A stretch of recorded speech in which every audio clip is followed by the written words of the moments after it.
You have sketched, colored, shaded, added light, but your character still doesn't pop. Today I will show you how to render your character in Photoshop so it looks clean, smooth, and ready to post.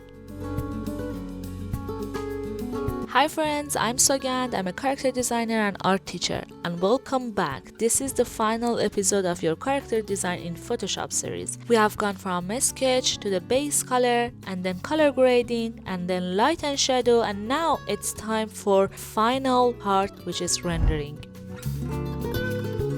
If you are new here, definitely check out the earlier episode. They will make this part way easier to follow. And just so you know, everything I'm doing today is beginner friendly. I will walk you through the tools, layers, brushes, and even some handy shortcuts. Alright, let's get started. Let's start with a simple question. What even is rendering? Rendering is all about refinement. You're not changing your lighting or colors, you're just make everything look smoother and more finished. Think of it like cleaning up after painting, softening edges and fixing rough transitions, sharpening details and bringing out those final highlights that make your artworks shine. Basically, you already built the structure, now you are making it look professional.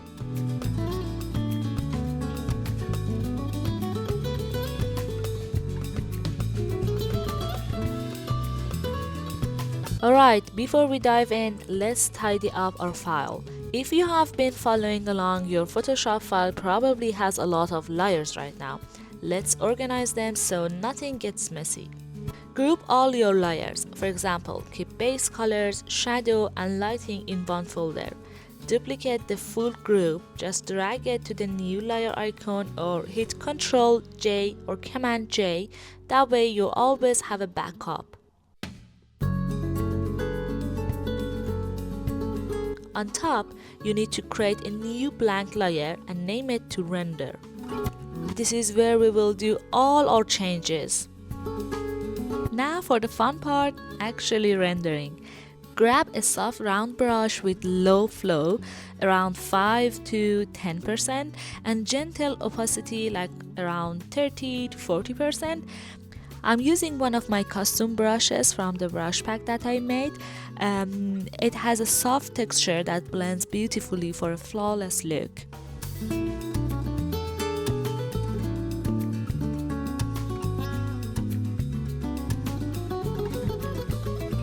Here's the process.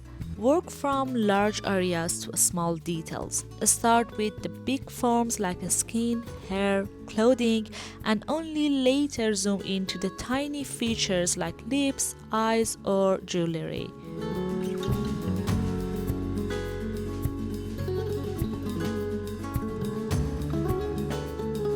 And here's a shortcut tip.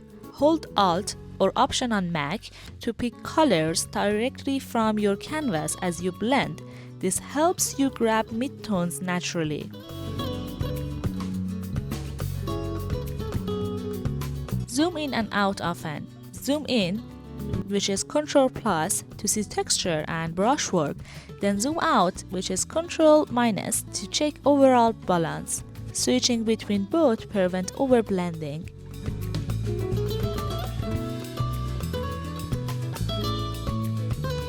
Use short circular strokes when blending.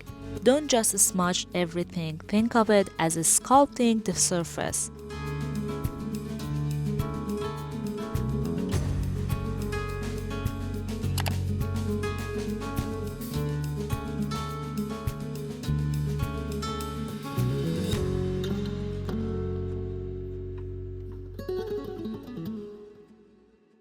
And there is something that you need to keep in your mind.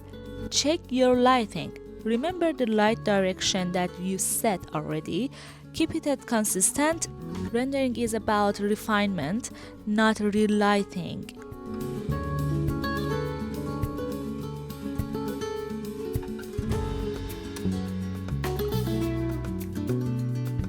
By the way, if you want your blending to look as smooth as mine, seriously, grab my brush pack in the description.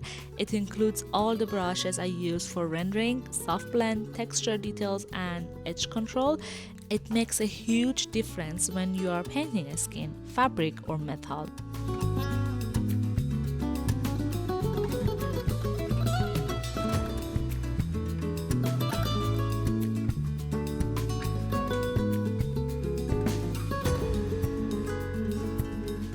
Once your big shapes are smooth, it's time to bring the magic, details and textures. Add tiny highlights to the eyes and lips. A few bright pixels can make the whole character pop. Use a smaller, sharper brush for things like hair strands or fabric seams.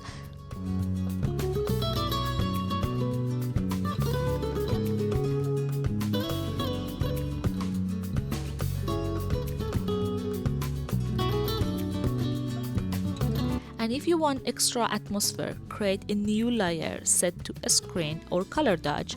Grab a soft airbrush and paint subtle glow areas. This adds depth and light bloom, just keep it subtle.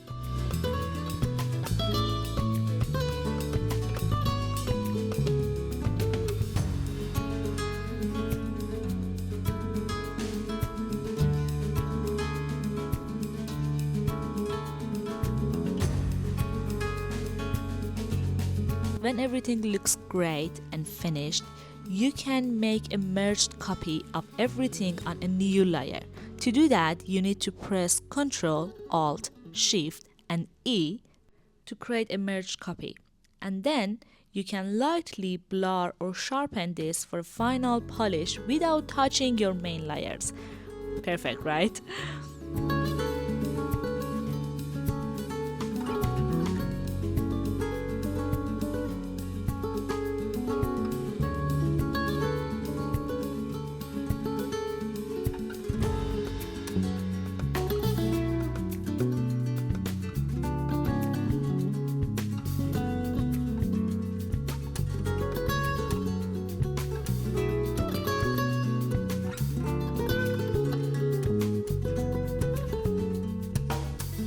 Okay, the moment of truth. Here's our character before rendering and here's after. Notice how the transitions are smoother, the lighting feels cohesive, and it just looks finished. Rendering doesn't have to be complicated, it's just patient and small refinements stacked up. And that's it, you have officially finished the full Photoshop character series from sketches, base color, color grading, light and shadow, and now rendering. You have completed an entire digital painting workflow from start to finish. If you have been following since episode 1, seriously, I'm proud of you. You have learned the full process artists use to create polished digital illustration. Thank you so much for hanging out with me through this whole series. If you found this helpful, please hit subscribe. It's free and it really helps me keep making tutorials for you every week. Don't forget to grab your brush pack below if you haven't yet, and tag me if you share your final piece online. I would love to see it. Alright, go render your art, have fun, and I will see you in the next one. Bye!